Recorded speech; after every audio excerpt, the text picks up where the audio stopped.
Welcome back, Granny. Oh, we did it at the same time, yay! I like the intros into YouTube because it's like every time it's like, hi guys, welcome to my channel.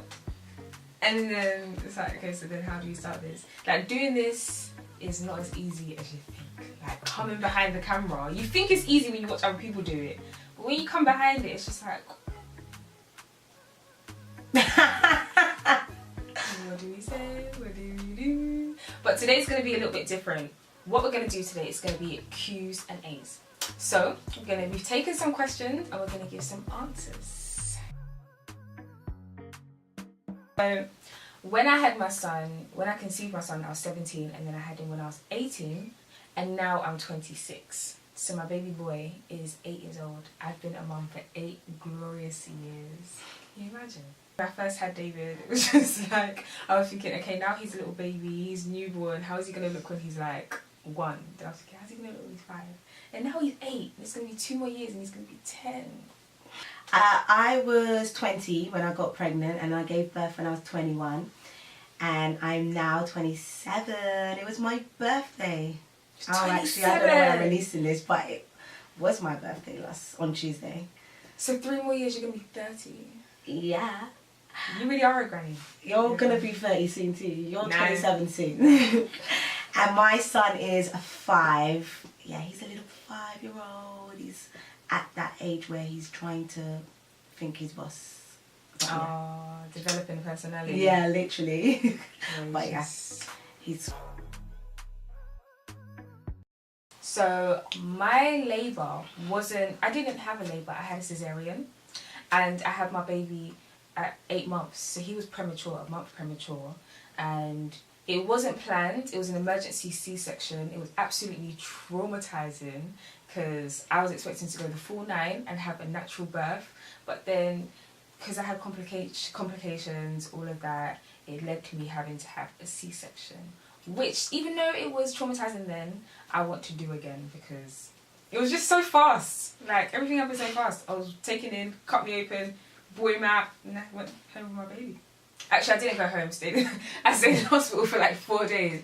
But then it was just like really fast. He was there in like 30 minutes. That was it. Well, my labour story went so easy. I was in labour for like 18 hours, and I was in labour for like 18 hours, and I had a natural birth, so I had nothing. I was in so much pain, and I had a 3rd-degree tear. So I had to be stitched right back up, so my vagina's nice and tight. I'm joking. But I did have to be stitched right back up, and I literally couldn't walk or anything for like the first 2 weeks. And every time I needed to pee, I would have to pee in the bath because it was so painful. Like, I kept getting a stinging sensation. See, this is what I'm scared of. This is why I'm just going to have cesareans forever. No, I can't have a cesarean. That scar there literally scares me. I feel like every time I touch it, I'm just going to be like... Yeah. It is very sensitive. It is very sensitive. Because I remember when I came home, they gave me strict instructions. Do not wear anything tight. I went to go put on tracksuit bottoms. And then I went to the toilet. And on the rim of my tracksuit bottoms was blood. Then I looked down and I saw that it was just like this slightly. Yuck. Yeah. Oh my god. And I thought peeing was painful when you've been stitched up. But it's because it's layers. Like, they cut your skin, then they cut the sack. And I think it's like 3 or 4 layers. They cut. I think you need to save that for a story time. Oh my gosh, guys. Tune into our next story time. I'm sure Grace will love to I'll go into more detail. Oh, just hope you're not eating.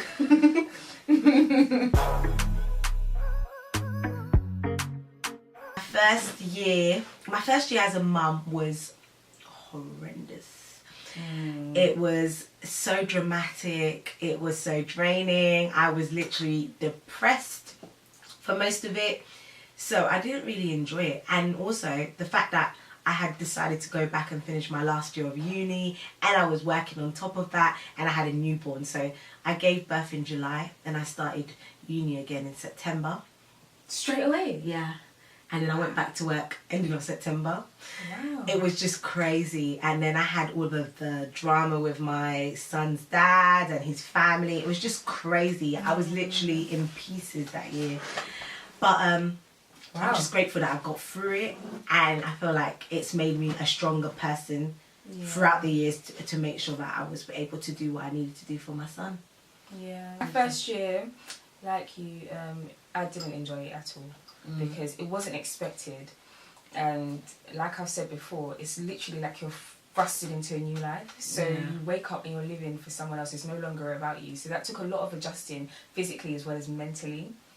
Like there was times when I just wanted to be free and be able to just like go to the shop without having to unfold a pushchair and pack a bag and or hook a baby to my chest. Like it was a lot. And then obviously your routine changes where you're waking up like 3 times a night and you have a baby that's like so clingy and like your boobs are leaking because you're breastfeeding. And it's just like even when you try to get back into the social environment around your friends, it doesn't feel the same because your friends are just like living life, but then you're just thinking, okay, I have to be home at a certain time because obviously mum or someone's babysitting. But it's not even a thing like now. When they babysit David now, like, you know, they can babysit him, but when you're babysitting a baby, it's like they need to be breastfed.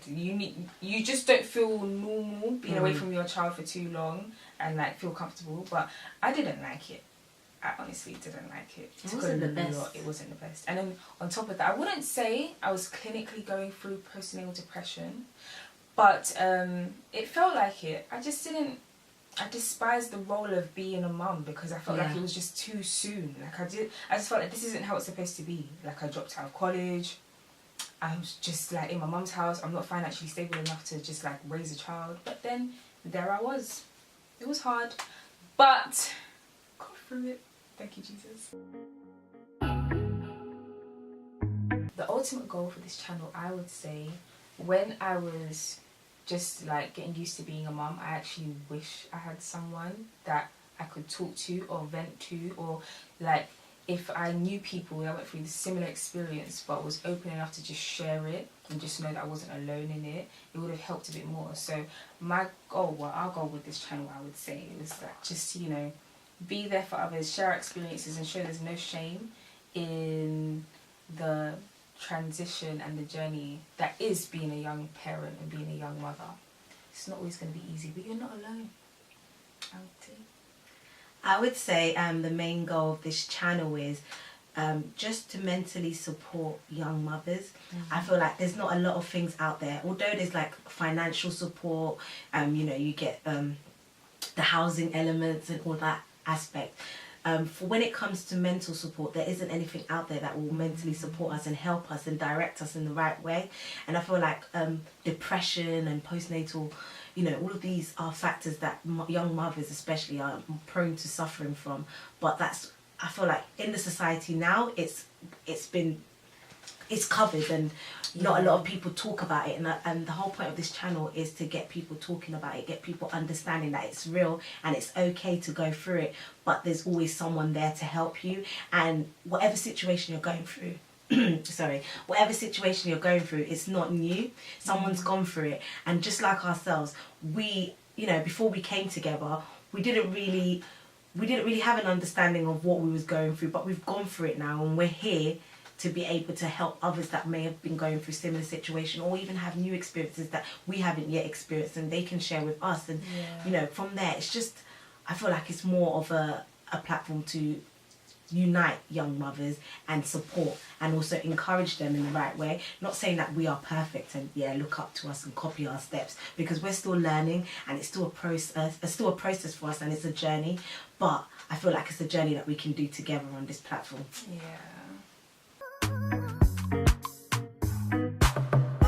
So I think one thing that I'll do differently, one thing that I know now, that looking back I wish I did differently, is I wish I enjoyed my son more when he was smaller. Like the times when I just felt like, okay, oh, this feels like a burden, like, oh my gosh, like waking up and just feeling like, woe is me, like the stresses of becoming a new mum. When I see him now, he's growing so fast that I just want to package him and suppress the growth, and so he could be my baby forever. And I'm just looking back at his baby pictures like, like I just want to like have cuddles and snuggle and have him on my chest again, and even have him in my belly, you know, back to when you're rubbing your belly and he's kicking. And it's just an amazing feeling carrying a child and watching them grow. The time goes like this. If I could go back, I would really enjoy the earlier stages way more than I did, and focus more on the good than I did on the bad. What I would do differently is I would definitely enjoy my pregnancy, because especially this being my firstborn, I felt like I didn't have the opportunity to enjoy the fact that I was pregnant. I was too ashamed. And I think definitely looking back on it, it was silly of me. Like, I was too concerned about what people thought, and I was too engulfed in the situation rather than taking the time to actually enjoy the fact that I was pregnant, and this was actually my first child, and the fact that he was a boy. Like, he's literally a legacy that I'm gonna leave behind. Like, God forbid if anything was to ever happen to me, I have something there. I know I've got my family and stuff, but this is actually my offspring. Yeah. So I wish I actually took the time to actually enjoy the fact that I was pregnant, and just to create more memories with my pregnancy, because like I didn't actually take any pictures while I was pregnant, because I was just like, oh my God, I couldn't do it. And like, I was too hidden in a box, allowing what was going on to just take over me. Like, although I was trying to perceive something like outside, like when I was outside, you know, and I would go out, I would, you know, put on this mask, but inside I was literally torn, and I was hurting, and I was upset, but I didn't take the time to actually just enjoy what was happening, like the change, and, you know, the first kicks, and listening to the baby's heartbeat. And when I went for the scan, it was things like that that I wish I actually took serious, and I actually took the time to be like, wow, like I've created life, and, you know, let me enjoy this. That's definitely what I would do differently. We're gonna wrap it up because Annie is falling asleep. Annie, guys, like a mother, she woke up at like 5 a.m. to go into after school club, breakfast club, take my child to the GP, and then take him home. So if we don't wrap this up, if we don't wrap this up, this girl's gonna fall asleep on the job. So we can't have that. So thanks for watching, guys. Thanks for all the questions. Hope you enjoyed our answers, and we will see you again on the flip side. That's it. Guys, keep sending in your questions. We love interacting with you guys. You know, come in. You know, give us more questions. You know, tell us about you. Like, we want to know who we have following us. We want to know a little bit about yourselves. You know, what it is that you want to see on this channel. Because remember, as much as it's here for us to share our experiences and journey, it's also here for you to do what you, I mean, it's also here for you. She's tired. Okay? No, guys, but it is actually here for you guys. So let us know what you want to see. Like, you know, give us some topics, you know, give us some ideas so we can deliver the content, guys. And we appreciate the messages so far, like the mini testimonials, the feedback. Really appreciate it. The support is amazing. Yeah. And if you see us on the street, say hey. Grace might not say hey to you, but I'll say hey. No, I'm joking. No, I'm joking, guys. But if you see me without makeup, just pretend you don't know me, because I'm usually just in a rush in my own world, just trying to complete the day and get through it all. But yeah. No, thank you guys for tuning in, and don't forget to like, comment and subscribe. Hashtag Granny. See you on the flip side. Bye.